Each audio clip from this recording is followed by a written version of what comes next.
Sahana Bhavatu Sahano Bhunaktu Sahaviryam Karavavahai Tejasvina Vaditamastu Ma Vidvishavahai. Om Shanti Shanti Shanti. May the Divine Being look over us lovingly as a mother and father. May the Divine Being support and nourish us as a mother and father. May we have the strength and skill to study together the art of spirituality. May no misunderstandings arise amongst us. Om, peace, peace. Peace be unto us and to all joyous and suffering beings everywhere. Hari Om Tat Sat. Hello, Naveen. Hello, Swayam. Namaste. Namaste, Brother Shankara. Namaste. We will start this evening. We're studying, of course, Sri Sarada Devi and her divine play. And we will start with Holy Mother and Sarah Bull. Mrs. Bull, who was a very dear friend of Swami Vivekananda's and a great supporter of his when he was in the United States.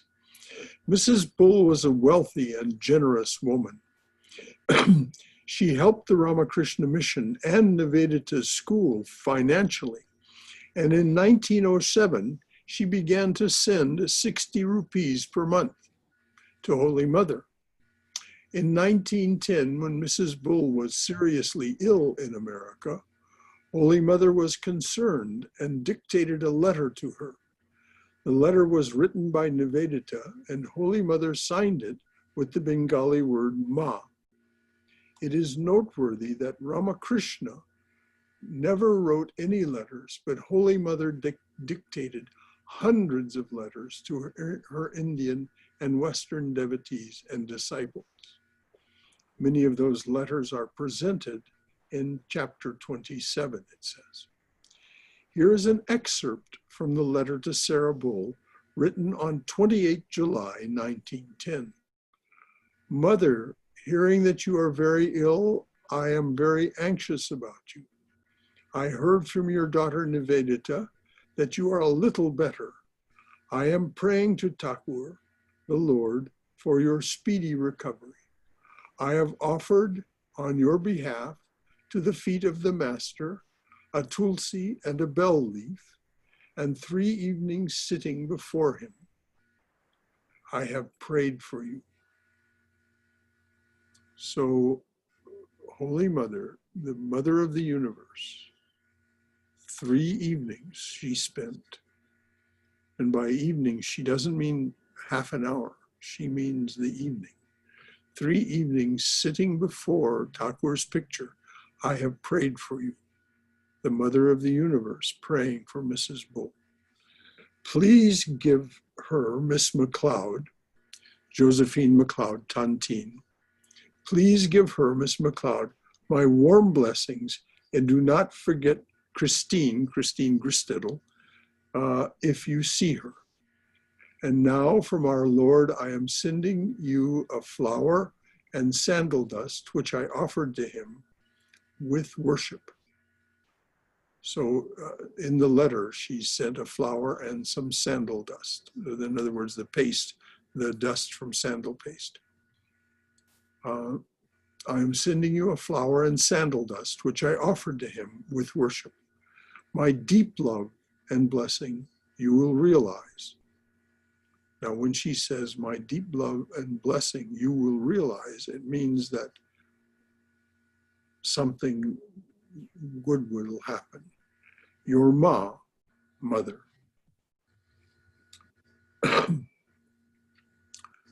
So this is the kind of care and love that Mother offers to those who are part of her love. We can seek her love. It doesn't, just because we didn't know her in a lifetime, this and that. She said in these words, remember, whenever you are in distress, or no, not whenever, remember, when you are in distress, remember you have a mother. When you are in distress, remember you have a mother. So right now, as distressful as this time is, we can pour out our heart, sit before a picture of Holy Mother and pour out our heart to her and ask her to relieve our suffering, the suffering of humanity. And she does hear us. She does respond. This is her promise. It seems that Nivedita left India in October 1910 for America to see Mrs. Bull during her illness and also to raise funds for her school in Calcutta. Like the disciples of Ramakrishna, Nivedita was aware of Holy Mother's spiritual greatness. Like the disciples of Ramakrishna, Nivedita was aware of Holy Mother's spiritual greatness. She was sensitive to that herself, of course, but also Vivekananda made her very, very aware of it. One day she went to a church in Boston where she saw the Madonna as Holy Mother. In other words, she saw an image of the Madonna, Holy Mary, Mother of Christ.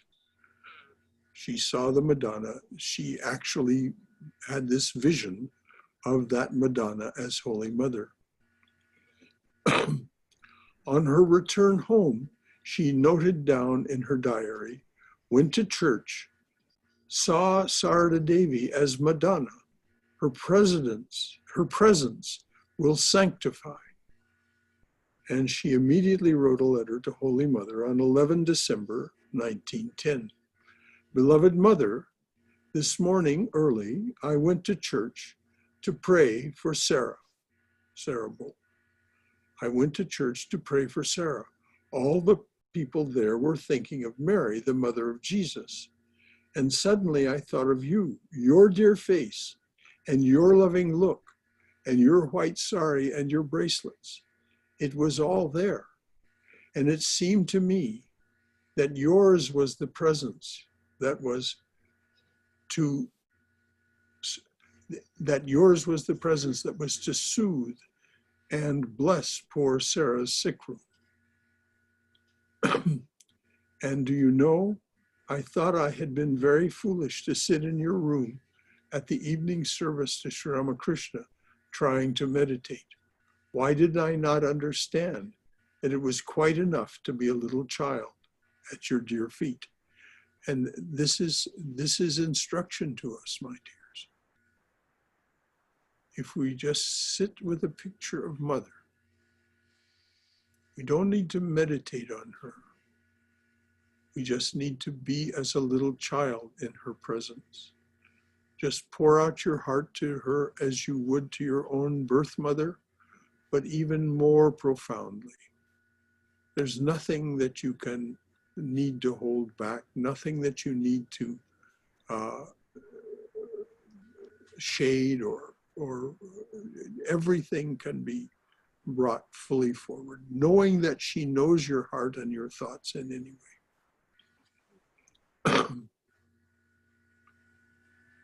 Why did I not understand that it was quite enough to be a little child at your dear feet?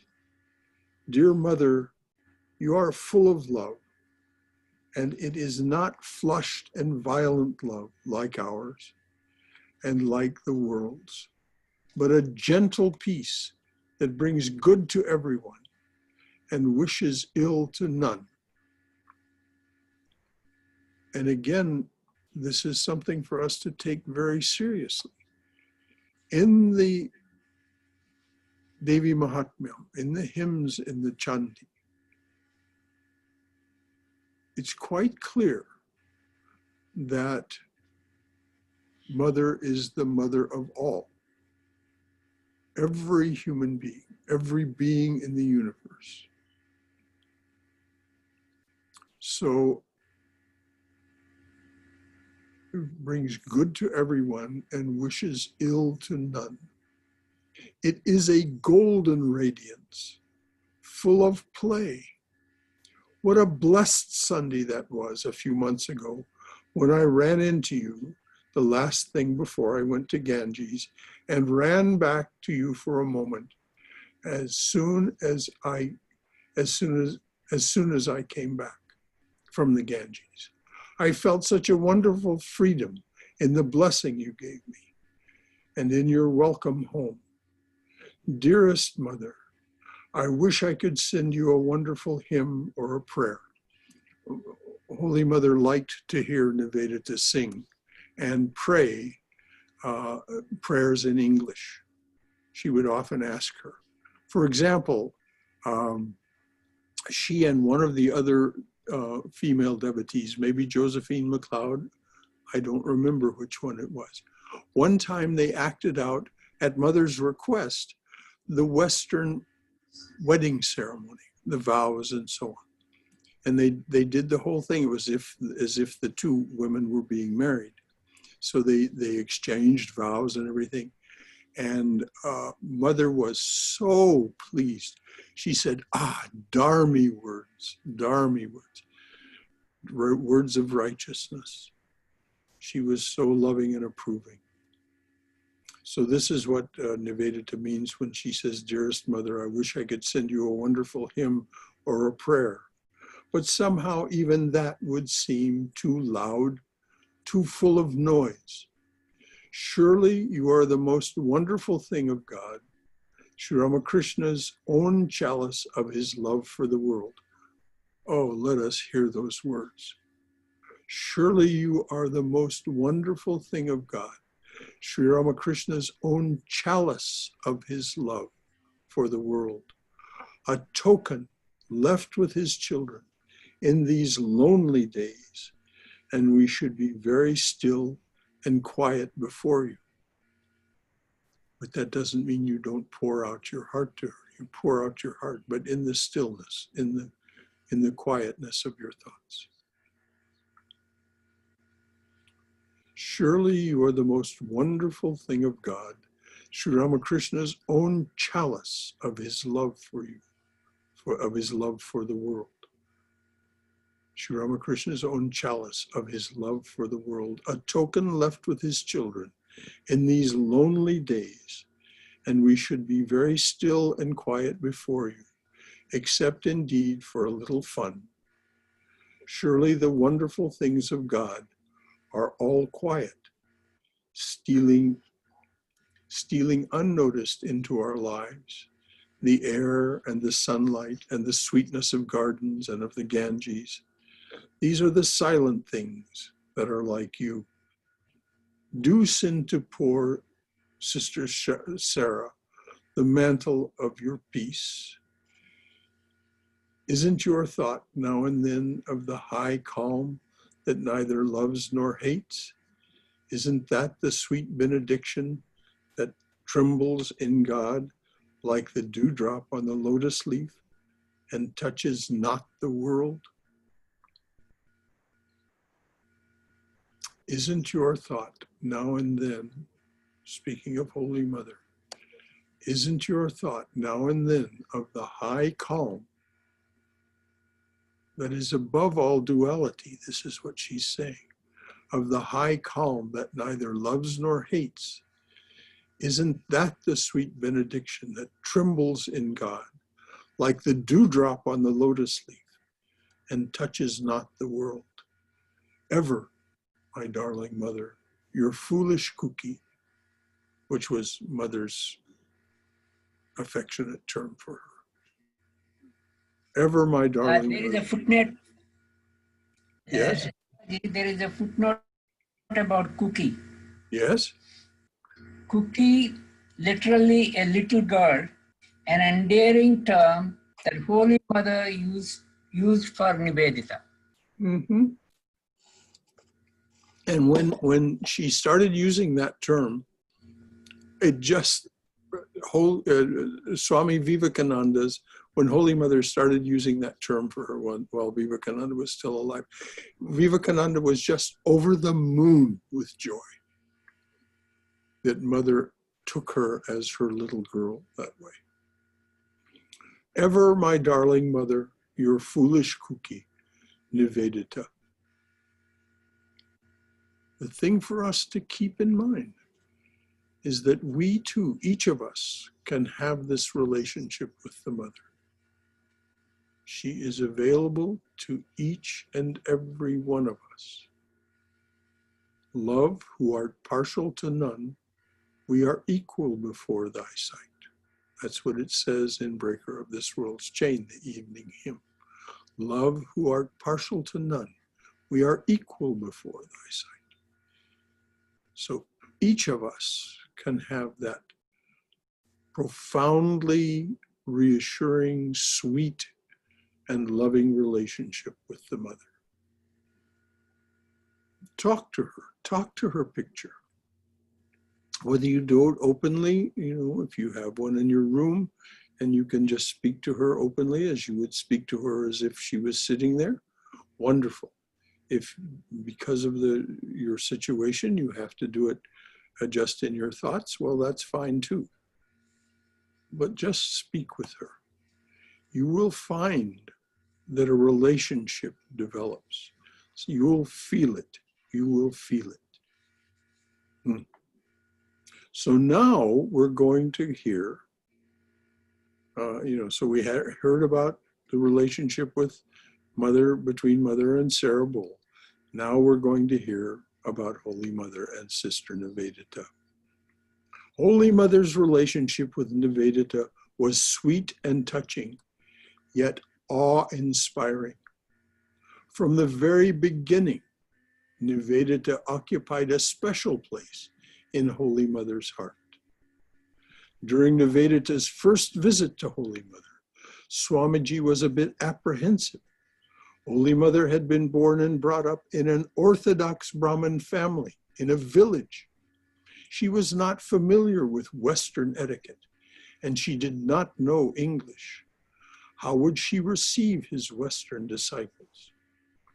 Swamiji sent his disciple, Swami Swarupananda, as an interpreter. So Swamiji didn't go himself. He sent with Nivedita his disciple, Swami Swarupananda, as an interpreter. When Swarupananda brought Nivedita to Holy Mother, she asked her name. Nivedita replied, "My name is Miss Margaret Elizabeth Noble." Swarupananda translated Holy Mother's Bengali. "My child, I shall not be able to utter such a long name. I will call you Cookie, baby." It was so affectionate. So Swarupananda translated Miss Margaret Elizabeth Noble, and Holy Mother said in Bengali, "My child, I shall not be able to utter such a long name. I will call you Cookie." Nivedita said joyfully, "Yes, yes, I am Mother's baby." She then went to Swamiji and said, "Mother blessed me, touching my head, allowed me to bow down and touch her feet, offered prasad," in other words, offered prasad to Nivedita, and said she would call me Cookie. Swamiji was overjoyed.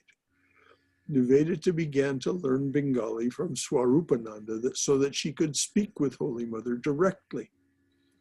In the beginning, despite Golap Ma's opposition, now notice, some of her close companions weren't all that crazy about Mother being this intimate with the Westerners. And Mother, as was always her self-determined way, just ignored them.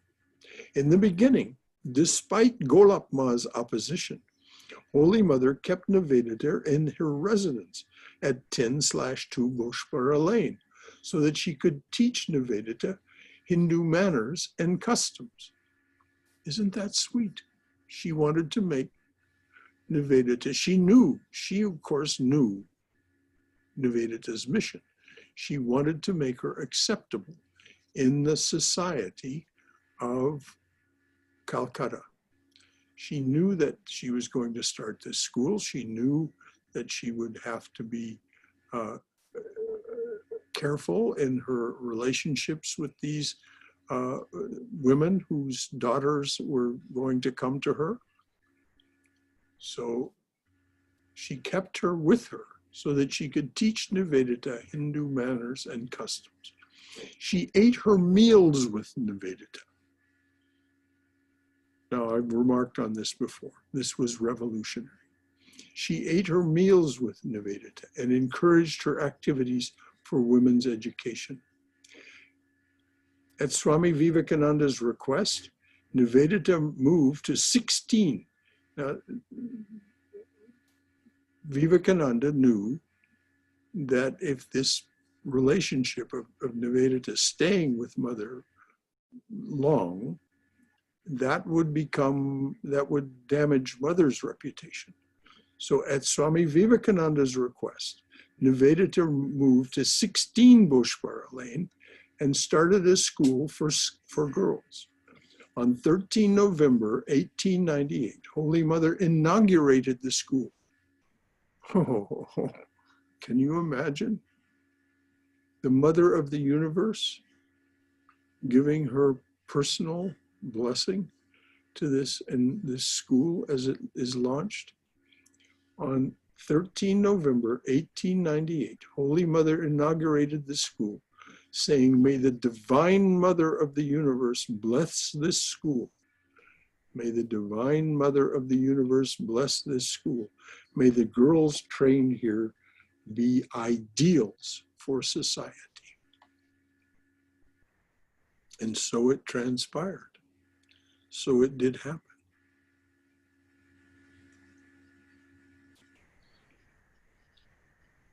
I think it's always good these days to, it's almost 8:30. Any comments or questions from anyone about what we've read or heard so far? Any of the things that I've said as comments, or any of the things that we've read? Anything? Brother Shankara? Yes, Swayam. So when we pour out our heart, I'm presuming we can pour out all our worldly as well as spiritual feelings to Mother. Remember what Swami Brahmananda said. Show me the line of demarcation where the world of matter ends and the world of spirit begins. There is no line of demarcation. It's a false thought that we have, that this is one thing, this is the other. It's just our misunderstanding of who we are and how it works.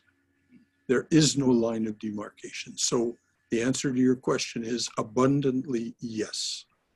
Anything at all that you wish to bring to Mother, and ask for her intervention, ask for her soothing presence, just ask for whatever you want, and be persistent. As Sri Ramakrishna said, be a tamasic bhakta. Be a tamasic bhakta. Just insist, Mother, am I your 8-month child? No, I am your child. Please, please. And, we have to remember all of the great ones said it. When Christ said, ask and ye shall receive. He, of course, spoke in the terms of the Father, but it doesn't. This is just words. He said, if you ask for bread, will your Father give you a stone?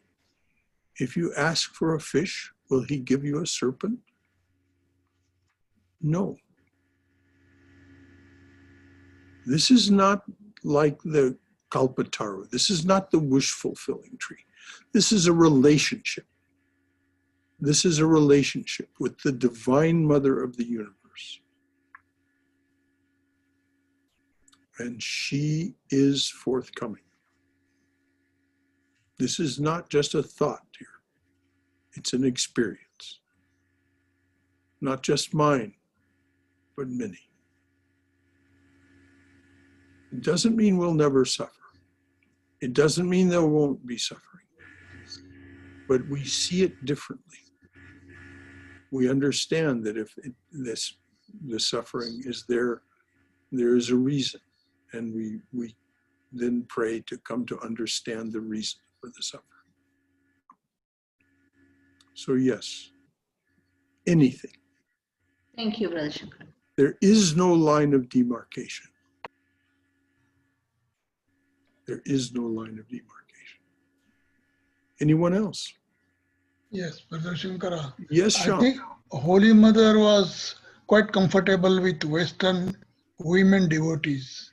Yes. Although Ramakrishna never had many Western devotees, but Holy Mother was immediately become comfortable with the Western devotees.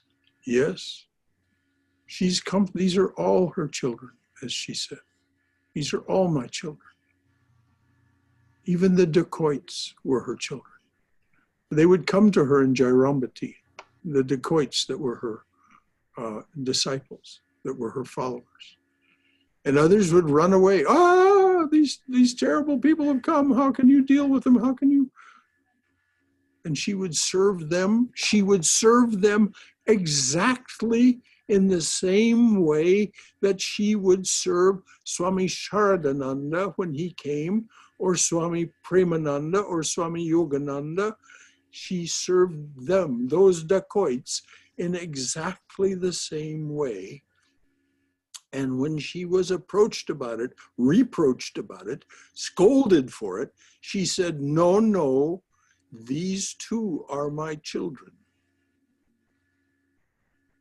So from that perspective, it's not any surprise to us. But on the other hand, she accepted these Western women, not just in a formal sense. She took them to her heart. What she called Vedanta cooking. I mean, if you let yourself think about it, it'll bring tears to your eyes. Thank you, Sham. Thank you, Brother Shankara. Anything else? All right. So I'll just repeat Mother's blessing at the inauguration of this. May the Divine Mother of the universe bless this school. May the girls trained here be ideals for society. And that was indeed the case. Almost every day, Nivedita visited Holy Mother and took the dust of her feet.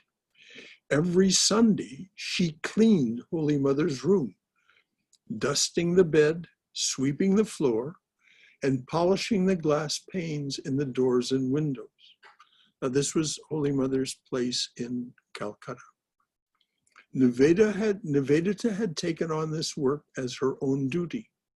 She was eager to provide even the smallest service and comfort to the mother. Now, what does this mean to us? If we have a picture of Holy Mother, what do? We offer a little food. We make sure that it's very clean around the picture. We offer a flower. But more than anything else, as Nivedita did, we offer our heart. Nivedita was eager to provide even the smallest service and comfort to the mother. Nivedita was financially supported. Nivedita, by the way, had no money of her own. She did not come from a wealthy family. She had worked as a school teacher before she encountered Swami Vivekananda in England, in London. She was working as a school teacher in London. So she had no money of her own. Nivedita was financially supported by Mrs. Bull and Miss McLeod, both of them wealthy women. As I've said, Miss McLeod, she was the sister of Betty Leggett, but the Leggett family, I mean the the MacLeod family itself. They were of the high society of New York. That's why Betty Leggett was a fit marriage partner for Frank Leggett. So Nivedita was financially supported by Mrs. Bull and Miss MacLeod. She did not have much money, but she loved to give gifts to Holy Mother. On 24 February 1904, Nivedita wrote to Miss MacLeod after Holy Mother had returned to Calcutta from a visit to Jairambati. "The Holy Mother is here, so small, so thin, so dark, worn out physically, I should say, with village hardship and village life." The reason that that was true is that Mother worked so hard in the village. So many people came to her for initiation, for spiritual counseling, just to see her, just to be in her presence. And when they came, she served them. She served them like they were her own children, and she was their birth mother. She cooked their food, she cleaned their rooms. If you will get to that part.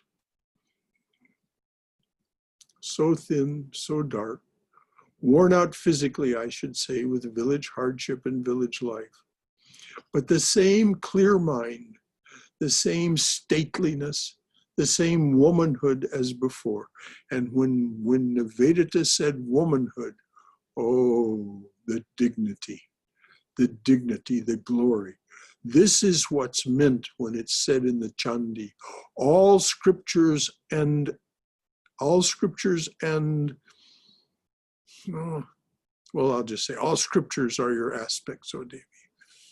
All scriptures and mythologies. All scriptures and mythologies are your aspects, O Devi. So are all women in the world endowed with various attributes. This is what it says in the Chandi. So this is what she meant by womanhood. That fullness of the divine glory of the mother. But the same clear mind, the same stateliness, the same womanhood as before. Oh, how many comforts I would like to take her. She needs a soft pillow, a shelf, she needs a soft pillow, a shelf, a ring, a rug, so many things. She is so crowded with people about her always. I would like to give her a beautiful picture, a piece of bright color, but I suppose one must wait. Meanwhile, there is not a change in her.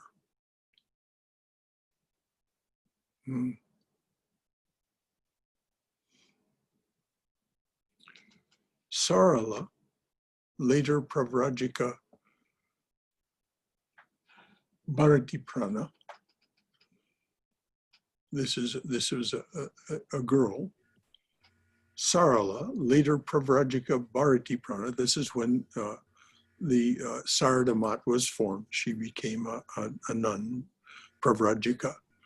Sarala, Pravrajika Bharati Prana, was a student at Nivedita's school. She recalled a memorable visit that Sister Nivedita paid to Holy Mother in Udbodhan House. Now, Holy Mother moved from Boshwara Lane. The Swami Chetanananda created a home for her. He built a building and he created a situation where he could live downstairs and some other monks could live downstairs and do their work publishing the Udbodhan magazine, but also take care of Mother. Mother had the upper floor. This was very, very remarkable what he did. He borrowed a bunch of money to build that building. Very unusual for a monk to do that. And this girl, Sarala, or Pravrajika Bharati Prana, is remembering a time when after Mother had moved into that Udbodhan house. After the Mother's return from Jairambati, one afternoon, Sister Sudhira and I went to see her in Udbodhan house. Sister Sudhira remarked, "Mother, you have become very dark and lean."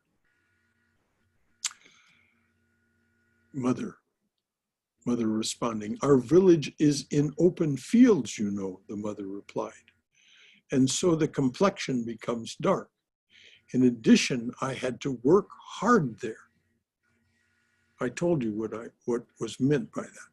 In addition, I had to work hard there, taking care of the devotees. Meanwhile, Sister Nivedita came, bowed down to the mother, and took her seat. Whenever Sister Nivedita visited the mother, I watched her sit absorbed for a long time in front of the mother. She would bow down to the mother with a full prostration, and an indescribable wave of bliss would flow over her entire face. She seemed a joyful child closely looking at the face of her mother. Once the mother presented Sister with a palm leaf that had woolen lace around the edges, which she had made herself.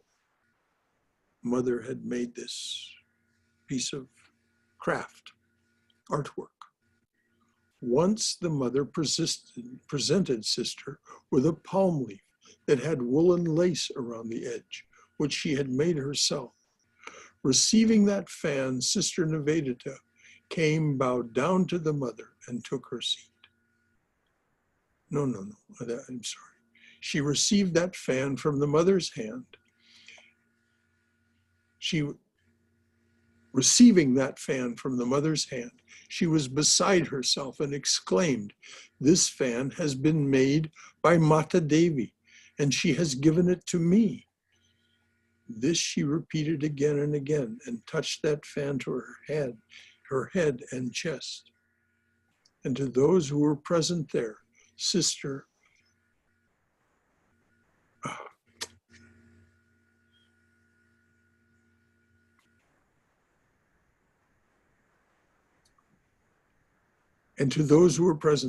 Sister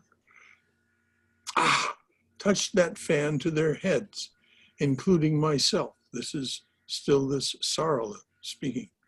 Observing her exuberant joy, the mother remarked, "Do you see how Nivedita is thrilled having this trivial thing? Ah, how simple she is, and what deep faith she has, as if she is a goddess. How much devotion she has for Naren." Mother never called the Swamis by their Swami names. She always called them by their pre-monastic names.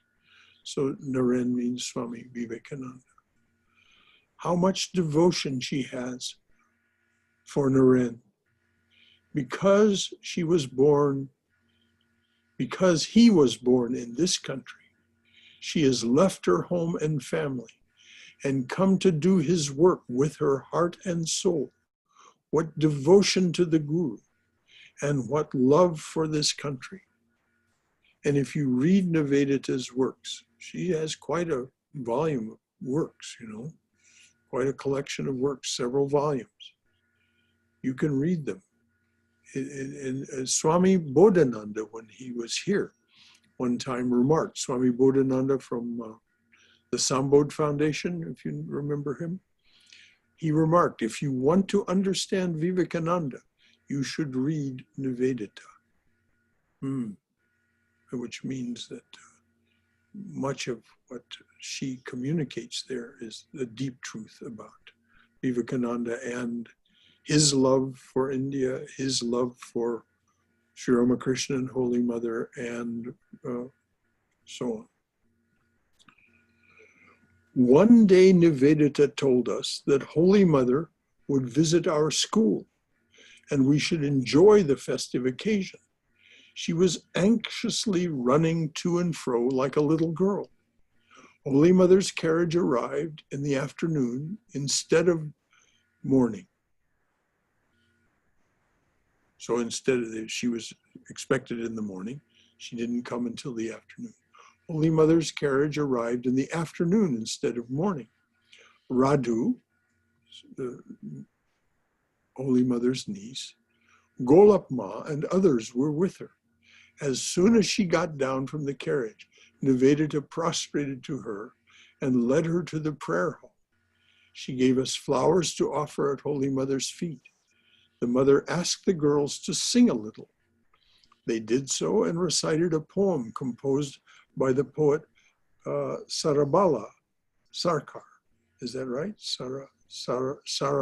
Saralabala. Saralabala. Say it again, please, Balakrishna. Saralabala. Saralabala Sarkar.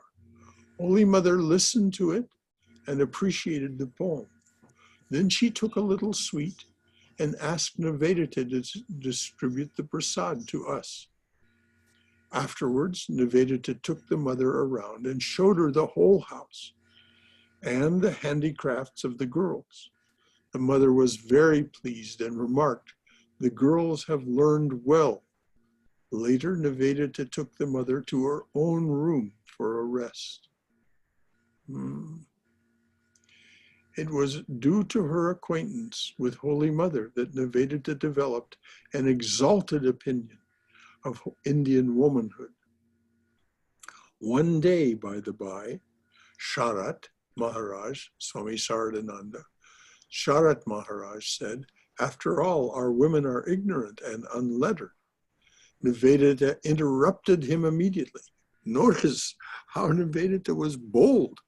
You know, Swami Sarada was, one of the principal people of the Ramakrishna order. And Sharad Maharaj said, "After all, our women are ignorant and unlettered." Nivedita interrupted him immediately and forcefully contradicted him, saying, "The women of India are by no means ignorant. In that country," referring to the United Kingdom, "has one ever heard such words of wisdom from women as one does here?" So these women may have been ignorant of the ways of the world, of worldly ways, but they were deeply, deeply schooled in Sanatana Dharma. And these are the grandmothers and the great-grandmothers of the people who have come here to the United States.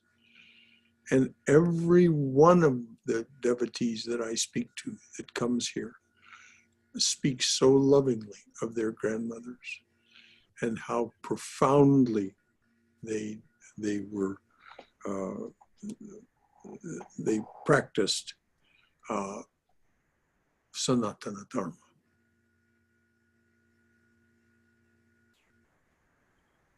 The women of India are by no means ignorant. In that country, referring to the United Kingdom, has one ever heard such words of wisdom from women as one does here? One day, Sister Nivedita and Sister Christine Gristettel. One day, Nivedita and Sister Christine visited Holy Mother. Nivedita said in Bengali, what is it she said? Mata Devi, somebody said.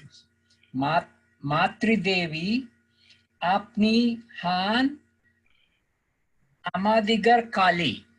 Mother, you are our Kali. So she said that in Bengali. Mother, you are our Kali. Christine repeated in English, "Oh, Holy Mother is our Kali." At this, Holy Mother said with a laugh, "No, my children, I can't be Kali or any such thing. I would have to stick out my tongue." This is Mother, you know. I would have to stick out my tongue. No. Mother. When this was translated to them, they said, "No, you won't have to take that trouble. We shall regard you as our Mother Kali. Sri Ramakrishna is our Shiva."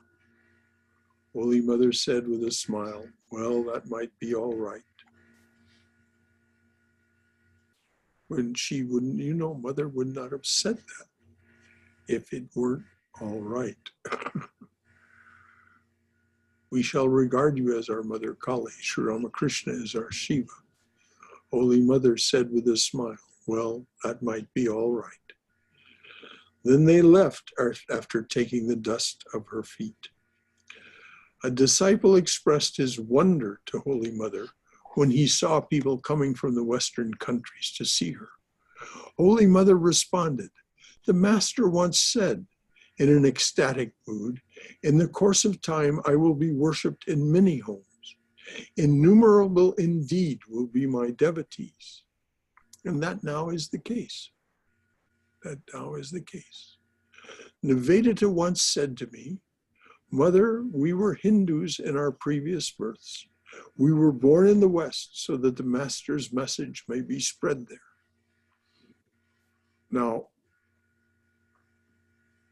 these weren't idle words by Nivedita. These were not idle words.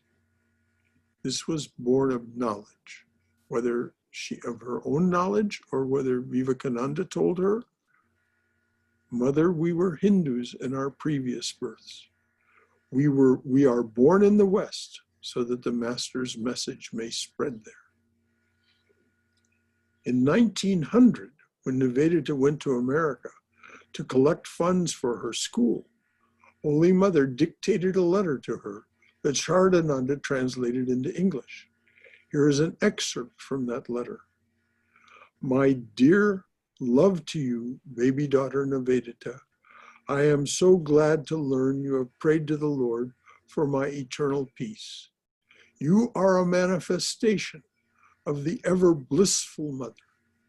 I look at your photo, which is with me, even now, and it seems as if you are present with me.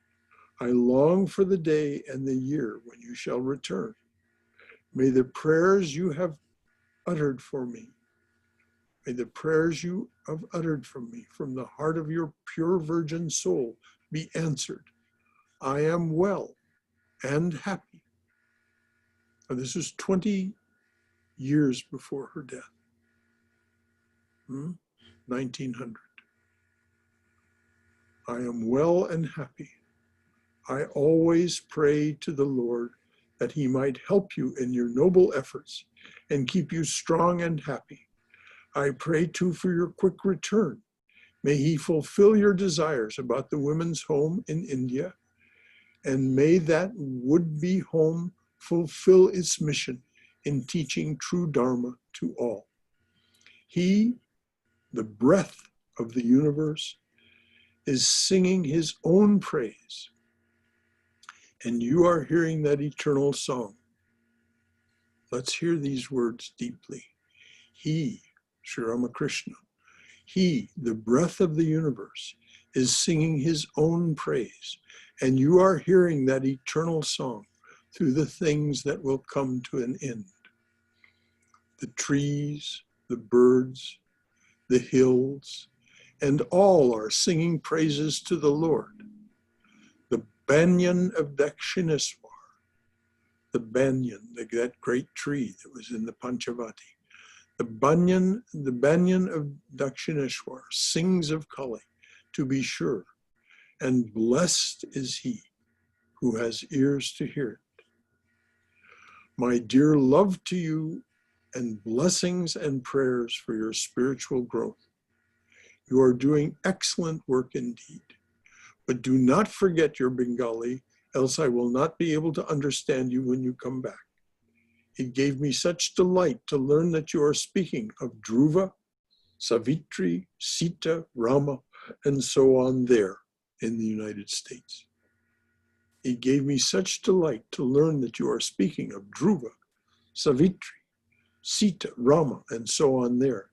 The accounts of their holy lives are better than all the vain talk of this world, I am sure.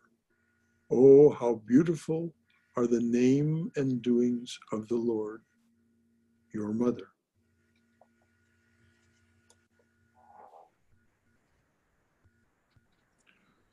So we've got just a few minutes left before the end of the hour.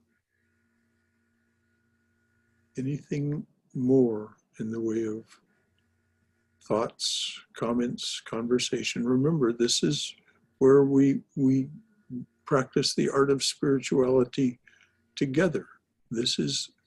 May we study together the art of spirituality. Share what's in your heart. Share your questions, your thoughts. Just a comment, Brother Shankara. Yes, Haima. It's Sister Nivedita schools are so everywhere in India. We have all over India, almost in my home state, there is Nivedita schools. She's very, very popular in India. Wonderful. Yes, a lot of schools are there in Delhi, Bombay, Maharashtra, and where I came from, extreme south. I always heard the name when I was growing up, Nivedita schools. Wonderful. Yes, she's very, very popular. It's called Sister Nivedita School. That's how they called it. Yes, that was what it was called. The first one that was started in Calcutta. Yes. That was what it was called. And they did indeed educate. She did indeed educate some of the daughters of some of the real top people in Calcutta of the time. That's very popular. Just wanted to comment. Good. Good. Thank you for remarking on that. Sure. Anyone else? Shankaraji, can you Yes, brother. comment on this one? He, the breath of the universe, is singing his own praise, and you are hearing that eternal song through things that will come to an end. I did not understand what is exactly when she said that things that will come to an end. Well, remember that this was written in 1900. Vivekananda had only 2 more years to live.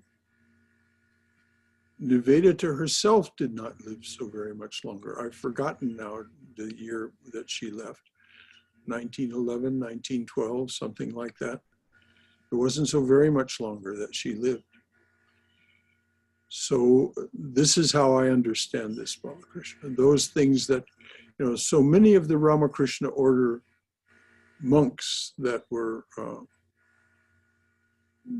they weren't much longer for the world.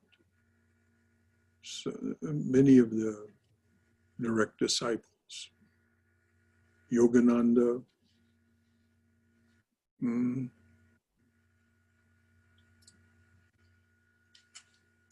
so that's how I understand it. There were many things that were soon to end, that Sri Ramakrishna was singing their praises and working through them, that would soon end. Does that sound right to you? I'm still, I know. Well, that explanation sounds, yes. So maybe she, yes. I know. Who knows, Balakrishna, all the things that were in her mind? Because Ramakrishna said when his brother going back to Jairam Bhatti that, don't stay with your wife and all those things. Then he tells the Hriday, his end is coming. Yes. So that may have been part of it as well. Yeah, and he did the same thing to Jadu Malik. He says he goes to Jadu Malik's house and comes back and he comments, the oil in his lamp is, that's something he said. Yes, his lamp, the oil in his lamp is nearly finished, nearly gone. Yes. Yes, and so there were a lot of the things that existed during the Master's time, which ended in 1886. Now we're talking about 14 years later. A lot of those things were coming to an end or would come to an end soon. And that's doubtless what she was talking about. But that's all I really know about it. Yeah. Any other thoughts or comments or questions?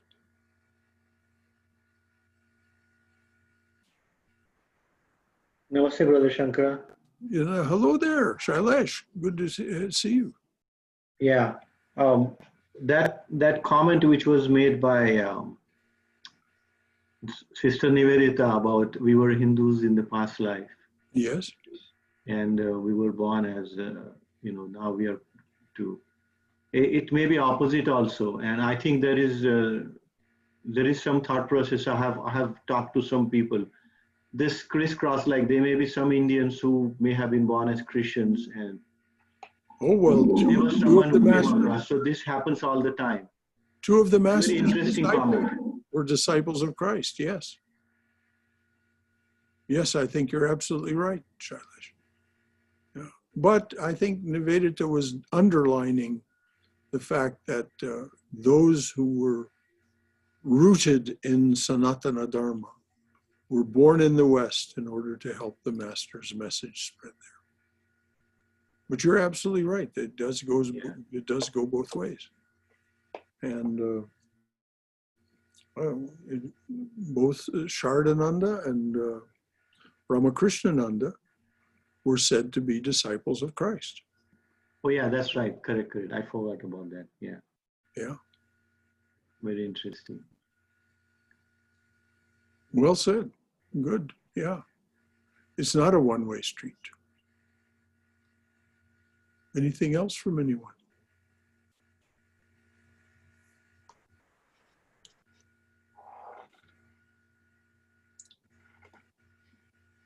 Okay. We'll leave it there. We'll start next week with Holy Mother bestowed her grace on Nivedita.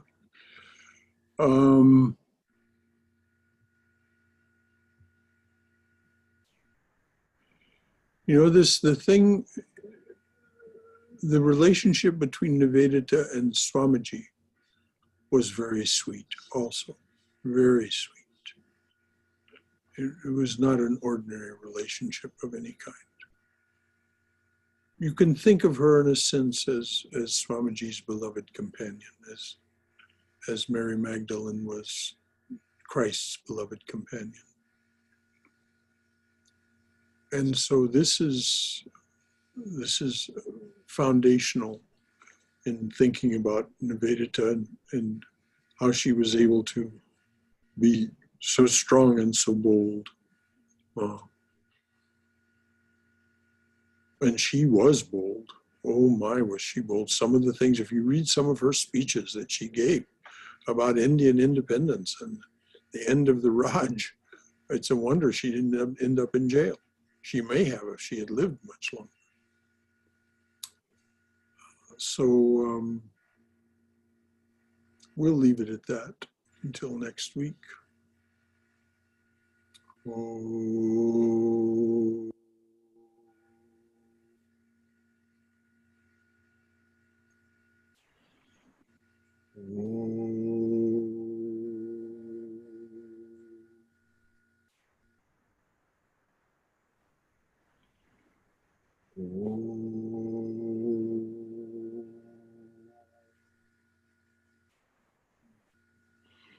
O dearly beloved Mother, a flower at your feet for each one who comes to your open door.